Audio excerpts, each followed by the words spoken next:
Seguimos con Soluciones.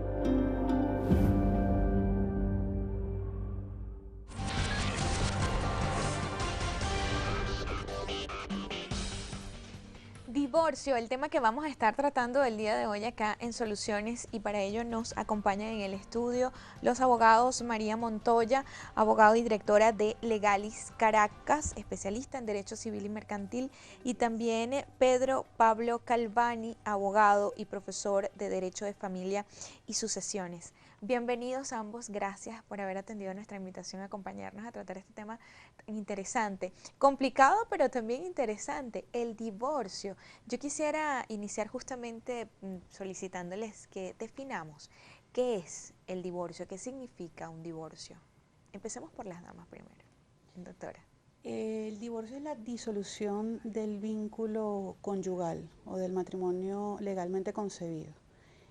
Algunos piensan que es una solución a un problema y realmente es la disolución de un vínculo inclusive económico o la disolución de un contrato, también se le puede ver de esa forma. Doctor Calvani. Recuerda una cosa, recuerda que para casarse uno tiene que ir ante una autoridad. De manera que cuando uno está casado legalmente, para romper ese vínculo, tiene que ir a otra autoridad. Ese es el divorcio. ¿Cuáles son las causales de divorcio? Las más comunes. Fíjate que a partir del 2015 hay un cambio fundamental en Venezuela. Inicialmente, una sentencia del Tribunal Supremo. La sentencia en el caso de Correa Rampersad de la Sala Constitucional.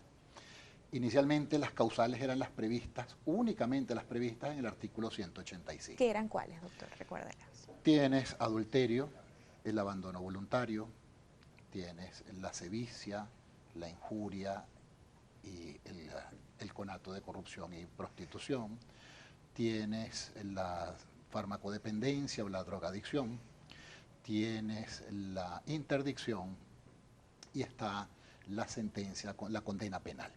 Eran las 6 causales, más una que era adicional, que era consecuencia de otro trámite, que es la separación de cuerpos, que es el transcurso de un año de haber sido decretada la separación de cuerpos, se podía pedir la conversión en divorcio.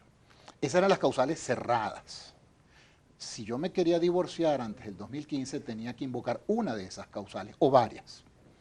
Posteriormente, con la sentencia del caso Correa Rampersad, las causales dejaron de ser taxativas, con lo cual hoy en día yo puedo alegar cualquier hecho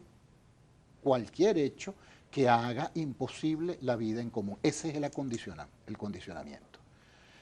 Podemos llegar hasta el punto de decir, bueno, mi esposo o mi esposa ha engordado hasta tal punto que me hace la vida imposible en común, y de acuerdo a esa sentencia yo pudiera solicitar el divorcio. O sea, yo puedo ir y decir, es que el hombre no me deja todavía la toalla en 5 años de casado, todavía encima de la cama mojada, y por eso me quiero divorciar, y me puedo divorciar. Puedo plantearle, tengo que demostrar lo que me deja la toalla en la cama y me la moja, y tengo que demostrar que ese hecho hace imposible la vida en común. De acuerdo a la sentencia de Correa Rampersad, eso es lo que está planteado.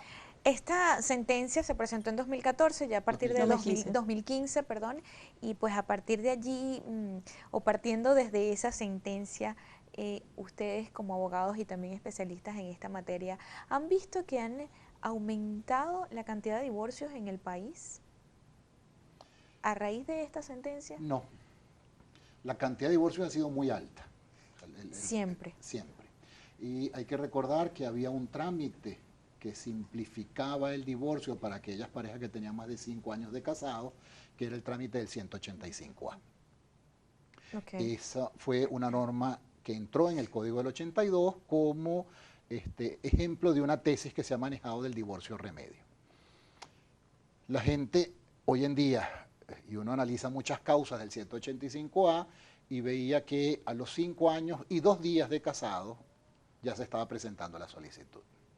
Y eso se le llamaba divorcio remedio. Y eso era un 185A que obedecía, la razón de ser de la norma obedecía a la tesis del divorcio remedio. Que después hayamos con el paso del tiempo pervertido la aplicación de la norma es otra cosa. Pero la razón era, aquí hay un problema, busquemos una solución relativamente rápida a este problema. ¿Por qué usted dice los 5 años y 2 días? ¿Por qué pasaba esto? Porque lo utilizaban como una perversión, como dice el profesor Calvani, del mecanismo del divorcio. Había muchas personas que simplemente se separaban y esperaban 5 años para hacer un divorcio más rápido. Entonces 5 años, 2 días, y claramente era un mecanismo de la disolución del matrimonio más rápido de lo que fuese el mecanismo habitual, sobre todo en divorcios contenciosos. ¿Qué pasa en este caso de los 5 años o después de los 5 años se hacía, digamos, más fácil el tema del divorcio?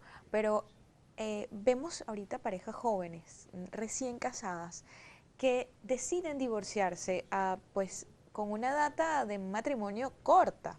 ¿Qué pasa en esos casos? ¿Y cuál es la diferencia si se quiere divorciar una pareja que tiene 30, 20 años de casado, por ejemplo? No hay ninguna diferencia en cuanto a lo que es el mecanismo del divorcio como tal o del procedimiento del divorcio. Quizás las razones es lo que cambia. Esta sentencia del 2015 que fue un precedente para alegar cualquier cosa o diferencias irreconciliables dentro del matrimonio e invocar esta sentencia para divorciarse y no que sea este tema taxativo o, por ejemplo, he escuchado muchas veces que la infidelidad solo está alegada o está llamada en la ley para la mujer infiel según la ley. Entonces no se atrevían en otra hora, tiempo atrás, las mujeres a invocar la infidelidad del marido como causal de divorcio. Hoy en día cualquier causa que haga imposible la vida en común permite el divorcio.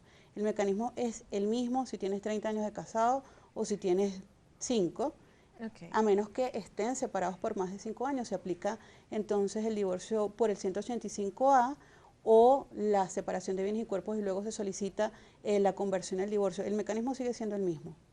¿Cuál es la diferencia entre el divorcio y la separación de cuerpos y bienes? En la separación de cuerpos y bienes no hay divorcio, seguimos estando casados. Simple y llanamente lo que cesa es el deber de convivir.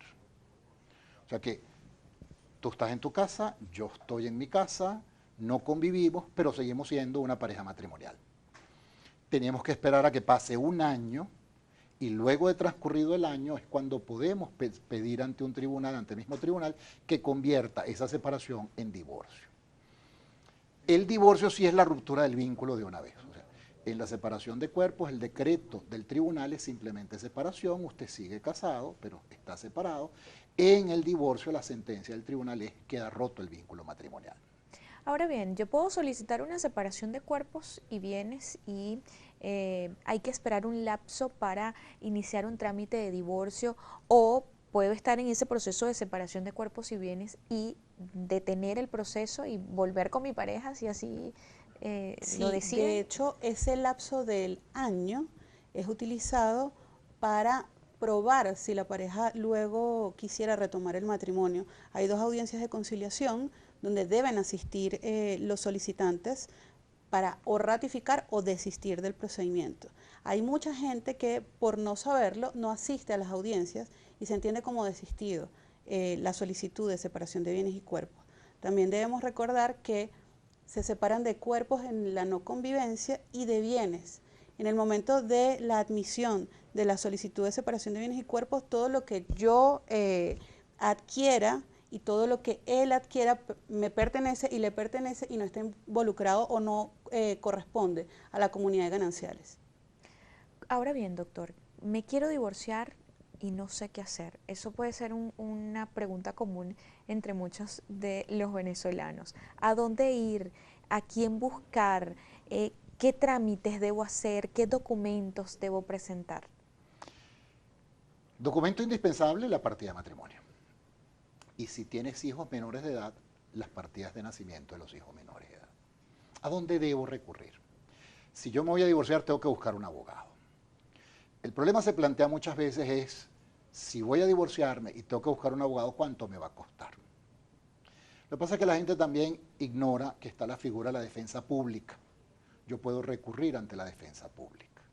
La defensa pública es un servicio gratuito que presta el Estado, en donde da un asesoramiento legal a las personas.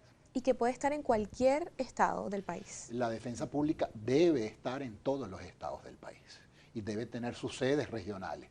Debe. No te puedo afirmar que sea así, pero debe tener una sede en cada región.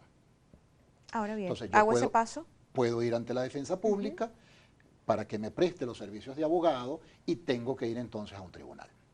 El tribunal va a depender si tengo hijos menores de edad o si los cónyuges son menores de edad, tendré que ir a un tribunal de protección.